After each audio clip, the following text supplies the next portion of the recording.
بسم اللہ الرحمن الرحیم۔ السلام علیکم جماعت دہم بیٹے، آج کے آپ کے سبق میں ہم آپ کی حدیث نمبر 6 اور 7 پڑھیں گے۔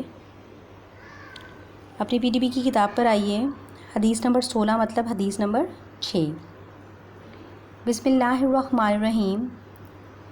للصائمی، روزے دار کے لیے فرحتانی، دو خوشیاں ہیں۔ فرحتن، ایک خوشی، عند افطار ہی، اس کے افطار کے وقت، وفرحتن، اور ایک خوشی، عند لقاء ربہ، اپنے رب سے ملاقات کے وقت۔ ترجمہ دیکھیے، کہتے ہیں روزے دار کے لیے دو خوشیاں ہیں، ایک خوشی اس کے افطار کے وقت اور ایک خوشی اپنے رب سے ملاقات کے وقت۔ بڑے اس حدیث میں سب سے پہلے آپ جو ہے وہ روزے کے لغوی معنی بتاؤ گے کہ روزہ جو ہے وہ عربی زبان کا لفظ ہے، اس کے معنی رکنا ہے، اور یہ روزہ جو ہے وہ اسلام کا چوتھا رکن ہے۔ اگر میں روزے کی اصطلاحی تعریف کروں تو وہ کیا ہے کہ صبح صادق سے لے کر غروب آفتاب تک کھانے پینے اور جنسی ملاپ سے اپنے آپ کو روک کے رکھنے کا نام روزہ ہے۔ ٹھیک ہے بیٹے، پھر وہ کیا آپ کو بتا رہے ہیں، کہہ رہے ہیں روزہ جو ہے وہ مشقت والی عبادت ہے، حقیقت میں یہ اپنے رب کے قرب کو حاصل کرنے کا ذریعہ ہے، اور آخرت میں رحمت اور نجات کا جو ہے وہ خزینہ ہے، اور اللہ تعالیٰ کے احکامات کو ماننے کا نام روزہ ہے۔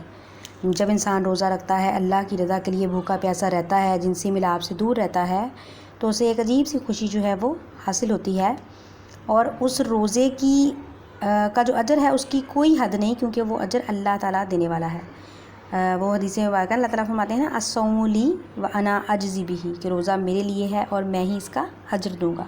تو بیٹا، جس عبادت کا اجر اللہ تعالیٰ دیں گے، خود دیں گے، تو وہ آپ سوچیں کہ اس کا اجر کیا ہوگا، یعنی کوئی بندہ، کوئی تعلق جو ہے وہ اس کے بیچ میں نہیں ہے، اس اجر کو ڈائریکٹ جو ہے وہ اللہ تعالیٰ نے بندے کو نوازنا ہے۔ ٹھیک ہے، اس کے آگے جو اس کا مختصر ہے، جو اس کا سلوشن ہے، وہ میں آپ کو دکھاؤں گی، لیکن پہلے ہم ذرا حدیث نمبر 17 پڑھ لیتے ہیں۔ بسم اللہ الرحمن الرحیم۔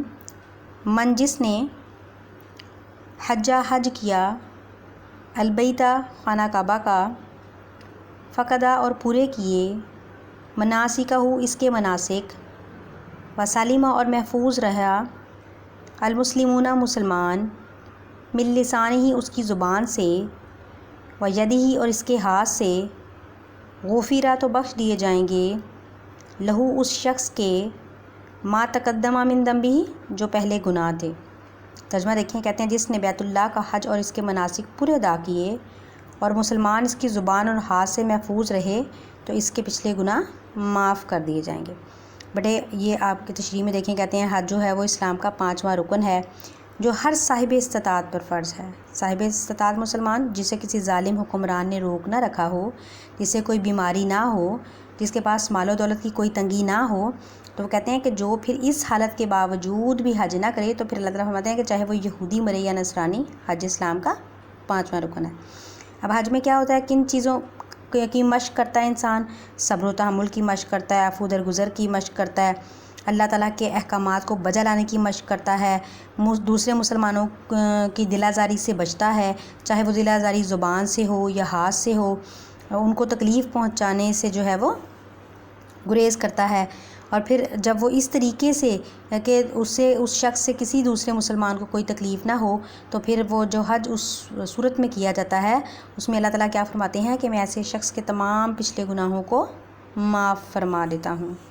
ٹھیک ہے بیٹے، اب جب یہ آپ کر لیتے ہیں تو یہ کرنے کے بعد میں آپ کو لے کر جاتی ہوں اس کی تشریح کے اوپر، جو آپ کے سلوشنز پہ موجود ہے۔ آپ ذرا اس کو ایک دفعہ اپنے سلوشنز سے بھی دیکھ لیں۔ یہ دیکھیں، یہاں سے آپ کے پاس حدیث نمبر 6 موجود ہے، آپ اس کا اسکرین شاٹ یہاں سے لے لیں۔ یہ مختصر سوالات بھی ہیں، اور مختصر سوالات کے ساتھ آپ کے دائرے والے سوالات بھی آگے دیے گئے ہیں۔ آپ نے بیٹا اس کو یہاں سے اسکرین شاٹ کر لینا ہے اور یاد کر لینا ہے۔ ویسے تو یہ سلوشن آپ کے پاس آلریڈی پہلے سے گیون ہے، پہلے سے موجود ہے۔ آپ کو دکھا دینے کا مقصد یہ ہے کہ اگر کسی بچے کے پاس یہ موجود نہیں ہے تو بھی آپ لوگ اس کو یہاں سے دیکھ کر ایک دفعہ تیار کر لیں۔